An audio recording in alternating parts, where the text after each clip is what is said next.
Taylor here with another exciting lecture in Intro to Philosophy. This is Unit 3, Lecture 3, Against Dualism, Exercising Descartes' Ghost in the Machine by Gilbert Ryle. So, in case you're unfamiliar with our format still, what we're going to do is our usual overview of things, look over some arguments in detail, and then evaluate whether or not they work. And in today's lecture, what essentially we're going to be doing is continuing our investigation of metaphysics. We're going to continue looking into the fundamental principles of reality, what the world is like, in particular, what kind of things that we are. And in previous lectures, we looked at a few different possible positions and answers to these, namely dualism, materialism, and idealism. Now, we're not really spending any time on idealism in this class because it's a rare and complicated position to hold. Just not a lot of people believe it, so it's not really worth spending as much time on in an intro course.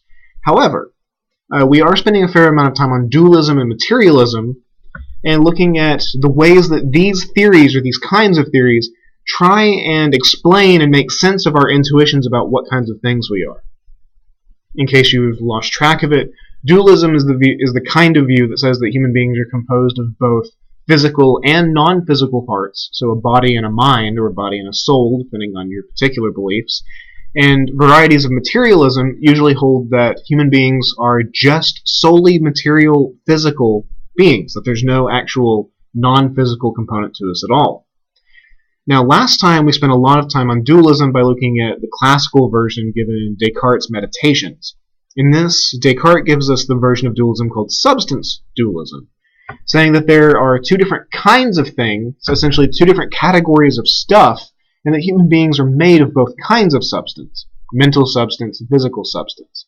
This is worth pointing out as a specific version of dualism because there are other varieties, things that say that, they're mental and physical properties of a thing, or we use mental and physical terminology, or just, there are a lot of varieties. Descartes focuses on kinds of stuff, categories of existing things. And to help support this kind of view, Descartes gave us a lot of basic intuitions about what we know and how directly we have access to it and what it's like to live just day to day. Some common sense observation type stuff. And this was, according to Descartes, good enough evidence to believe in a version of dualism. So overall, the theory is fairly straightforward, fairly simple, and it's also pretty widely believed. Chances are most of you hold some version of dualism, or if not, a majority of the human population does, even if they don't quite do it in these terms or in quite the well-thought-out, systematically derived and justified version of dualism.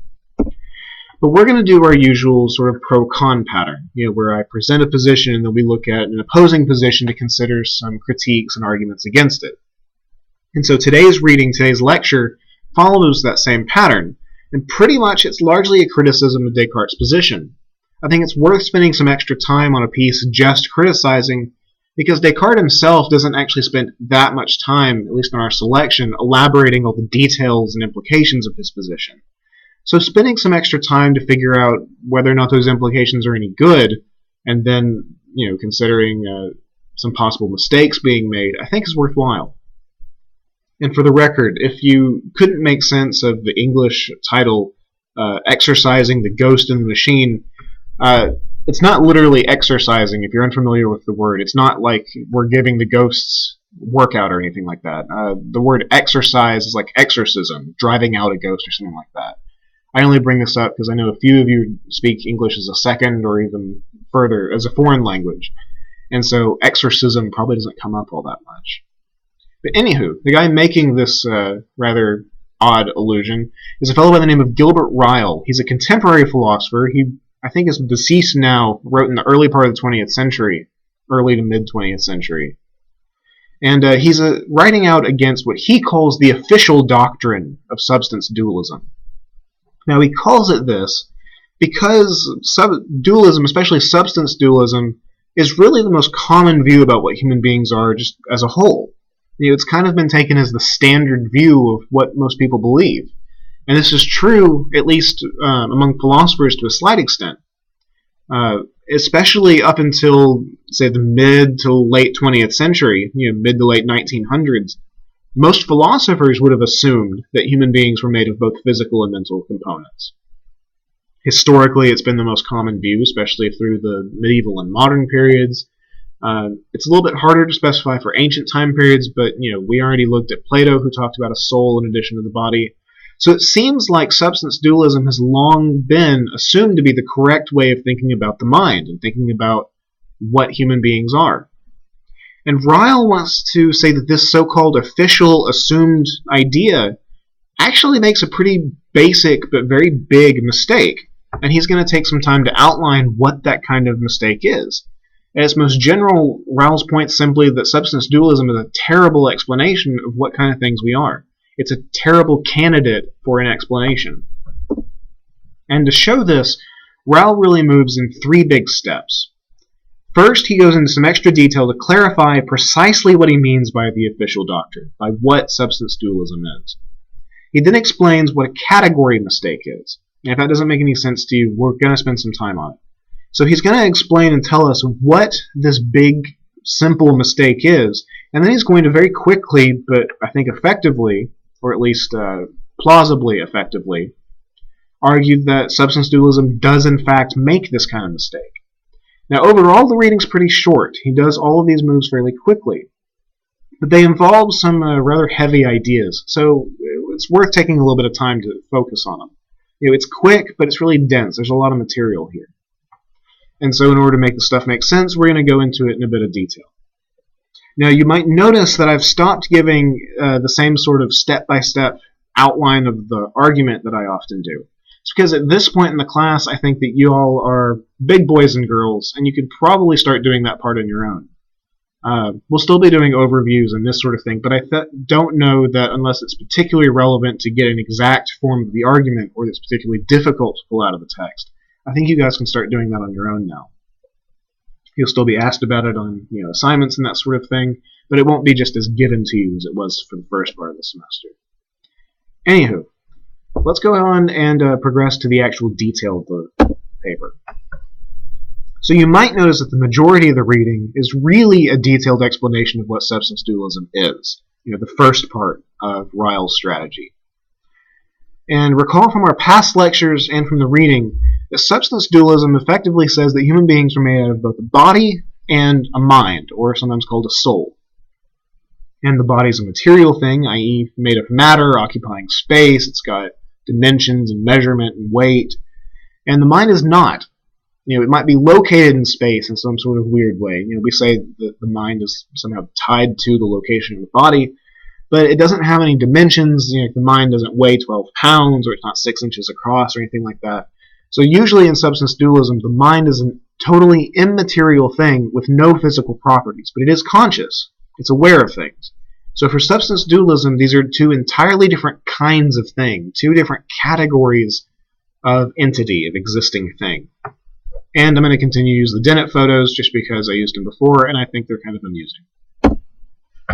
So according to the official doctrine, as explained by Ryle, physical things, material substance, and mental things, or mental substance, have entirely different properties. They're radically different.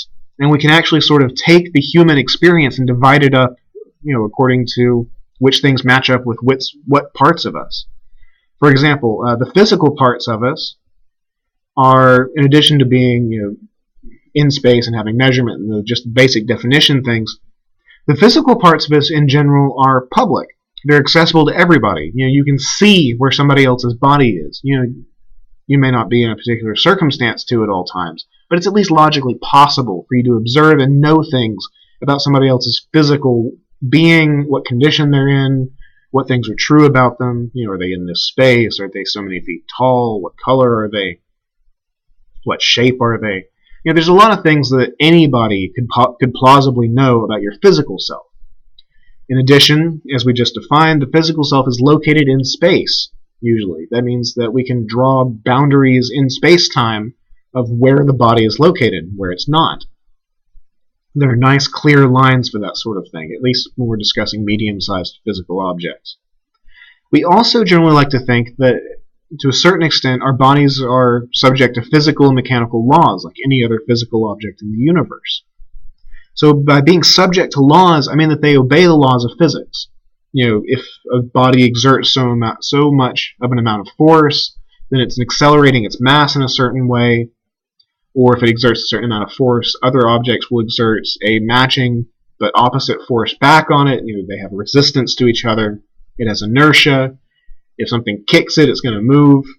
All these different things, the body reacts causally, that is a matter of cause and effect, with other physical objects, and it's subject to the same laws that anything else in the universe is.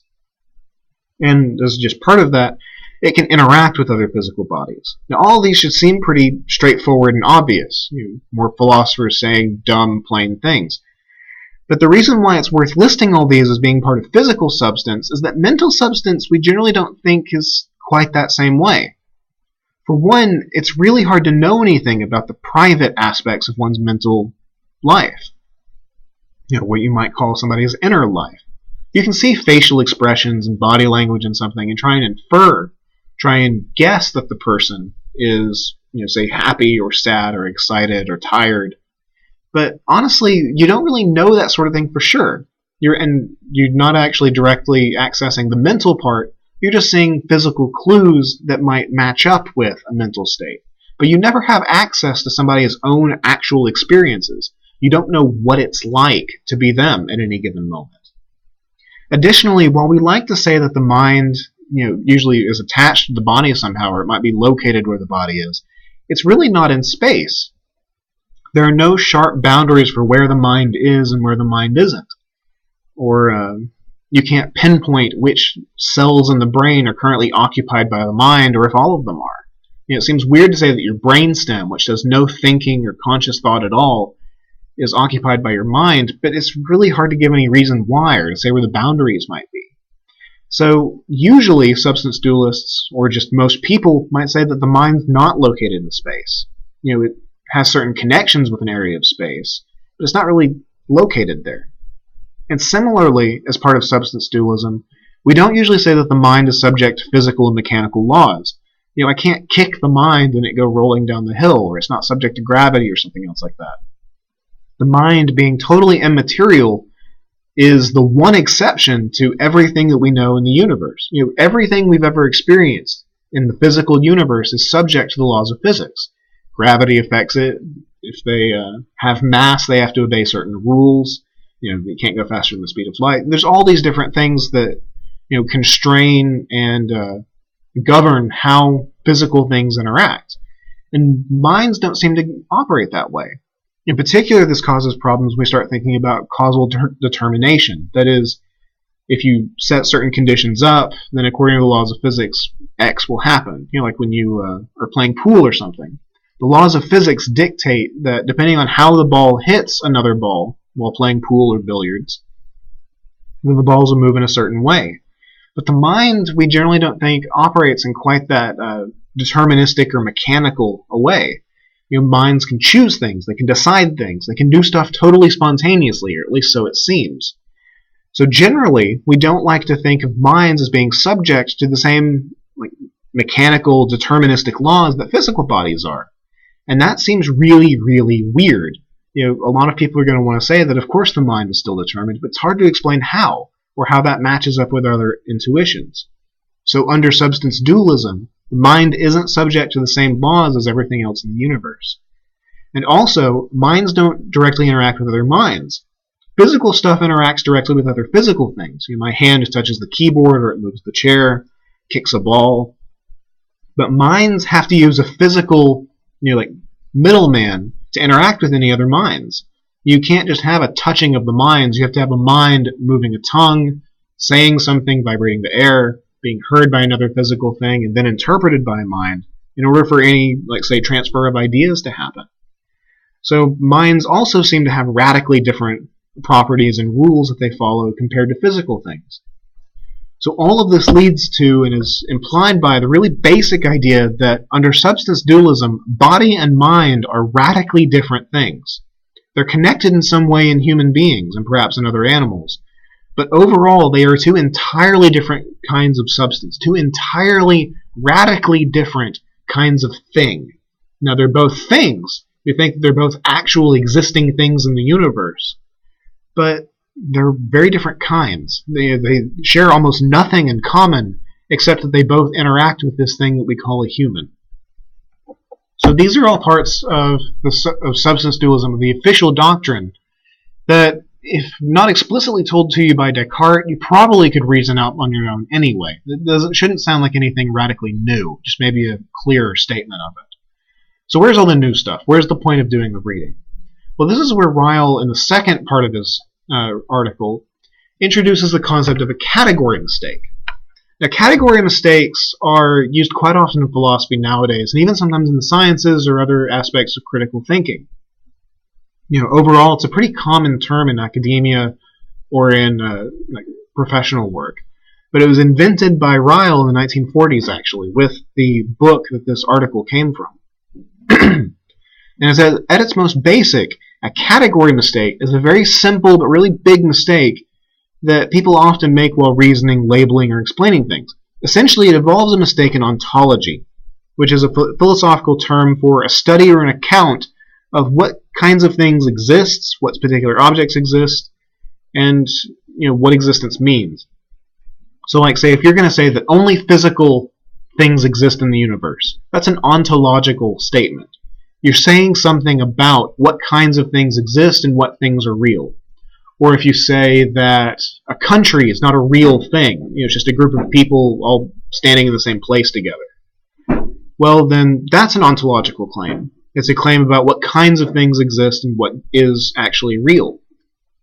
Now, according to Ryle, when you make a category mistake, you make an ontological mistake. You mistakenly classify something, whatever it is you're talking about, as being one category of thing, when really it belongs to something else. So the definition is rather straightforward, but to illustrate precisely what he means, Ryle doesn't just keep going into like a logical definition. He goes through examples, and I think it's worth taking some time on them. So suppose you're walking around Purdue, or you're leading a friend around Purdue, and you tell the friend that you're going to show him the university. And as you're leading him around, you show him the Union, you show him University Hall, and the lecture hall of 1950. You show him Grant and the parking garage, and just every other aspect of campus. And at the end of the tour, the friend of yours asks, "So where's the university?" Now, obviously, that sounds like a very strange question if you're leading him around. You don't really know why he's asking that. You just showed him the university. But it turns out the friend is thinking that the university is another building just like the Union or Beering Hall or something else. He's waiting for another building named the university. And that's why he's confused. Or suppose that you're leading a friend around, say you're in the military, and you're going to show him the entire United States Army. And so you lead past all the different divisions, all the platoons, all the companies, down to each individual squad. You show them every weapon, every individual who's in the Army. And you're labeling them as they walk past. Here's the 101st Airborne, or here's the 22nd Armored Division, or something like that. And at the end of the massive long parade, the friend of yours asks, "So where's the Army? Is it coming next? I didn't see it. You never pointed out which one is the Army. You're kind of leading me along here." Again, the friend's confused because he's expecting a particular thing called the Army to walk past, just like there was the 101st Airborne. Or perhaps more directly, this might be a little more relatable for you. Suppose you're trying to explain football, soccer, to someone, and you're explaining the roles of each of the different players on a particular team. So you say, okay, so this person's the keeper, this person's a defender, this one's a forward, this guy's the referee. So you're explaining all the roles of everybody on the field. And this friend of yours says, I've heard this thing about team spirit, that all teams have team spirit. And you're like, yeah, sure, sounds reasonable. And the friend goes, so which one of those is the team spirit? Which one provides the esprit de corps, as the French term goes? And again, you'd probably think that was a really weird kind of question. Like, obviously, he's not understanding something. Well, the kind of mistake being performed here by our observer is what Ryle calls a category mistake. See, our observer friend is confused because he's misunderstanding what kind of thing he's supposed to be looking and watching for. You see, in the university example, he's expecting the university to be a kind of thing, a building like the library or Beering Hall or the Union. He's expecting the Army to be just another group like the 101st Airborne, or he's believing the team spirit's a position on the field, and so on. In essence, he's believing that the kind of thing he's looking for is part of the wrong category. He's mistakenly categorizing the kind of thing he's looking for. So he's making a fundamental mistake about what kinds of things exist and where certain things fall into those categories. And in part 3 of the essay, Ryle is saying that substance dualists make the same kind of mistake. See, when dualists talk about mind and body, and Descartes especially, see, they're mistakenly treating mind as the same kind of thing as body. Now, that's not to say that they are the same kind of substance. Ryle isn't going to say that they're that confused. We're still going to give substance dualists credit for saying that mind and body are radically different substances. That they're radically different in a lot of ways. Where Ryle thinks the mistake's being made, though, is in saying that they're substances at all, saying that it's a thing at all. See, Ryle doesn't elaborate this a whole lot in the reading, but essentially he's saying that when substance dualists or Descartes say that the mind is a radically different thing compared to the body, it's the label thing that he thinks is the mistake. He thinks it's a problem, or a mistake on the part of the dualist, to say that the mind is a thing that has properties as opposed to just being like a name for a certain amount of activity or certain behavior that certain animals have. He thinks it's a mistake to think that mind and body are both actual things that can be compared as actual substances. The analogy that Ryle gives very briefly, he says that comparing mind and body is like comparing the phrase, "she came home in a flood of tears," and the phrase, "she came home in a sedan or in a car." You can compare the two statements. You can say different things about them. But if you're trying to analyze like what kind of thing the lady we're talking about came home in, well, a flood of tears isn't actually a thing that you can ride home in, or it's not even an object at all. It's something given by an idiom or an expression that's unique to the language. So if you're trying to compare a flood of tears to a car in terms of their efficiency or their properties as a mode of transportation, you're just being really, really confused. In particular, you're confused about what category of thing you're talking about. You're getting mixed up about what a flood of tears actually is. And Ryle thinks the same exact things happening with dualists in mind. He thinks that when dualists talk about mind being a non-physical thing, or a thing that's not subject to physical laws, or a thing that's not located in space, or it's private, the mistake isn't in talking about mind, it's in trying to talk about mind as a thing, as an actually existing thing out in the world. Now, Ryle doesn't go into his own actual views, what he thinks mind really is in our article, but he ends up endorsing some version of materialism instead. And so we don't get any of that, so we have to focus a little more on just his argument that dualism makes a category mistake. And essentially, there it is. It's a fairly straightforward and short argument, but it's a big one. The idea is a rather fundamental thing, and so we have to ask, is it true? Is this a good critique of dualism? Does Descartes, or people who think the same way as Descartes, are they making a category mistake when they talk about mind as a thing with different properties, instead of just saying it's something else entirely? If we want to put it another way, it's really a way of asking, what kind of a thing is mind? Is it a thing at all?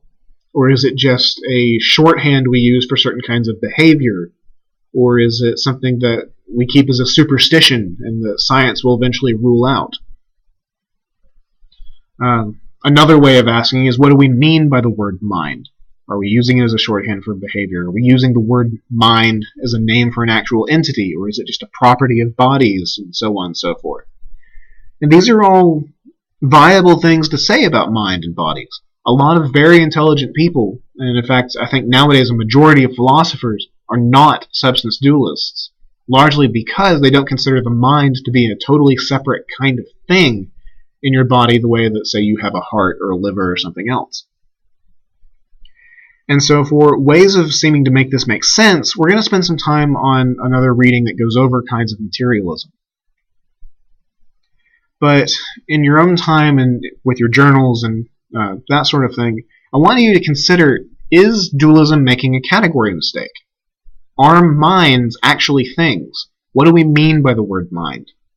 So I know this is another new way of evaluating and thinking about things. It seems like it's a totally separate philosophical question, and that's because it is. I want you to take some time and try and figure out your own opinions on this matter. You'll need those sorts of opinions in order to evaluate Ryle and say whether or not he's correct. Sometimes in philosophy, a question's simply too big to evaluate the argument on its own. You have to spend some time thinking about your own thoughts on the overall question. And without solving the question, it's kind of hard to say whether the argument is a good one or a bad one. So, all that said, I'll see you next time when we talk about materialism in more detail and see how, what mind might be if it's not an actual existing thing. So, till then, happy thinking.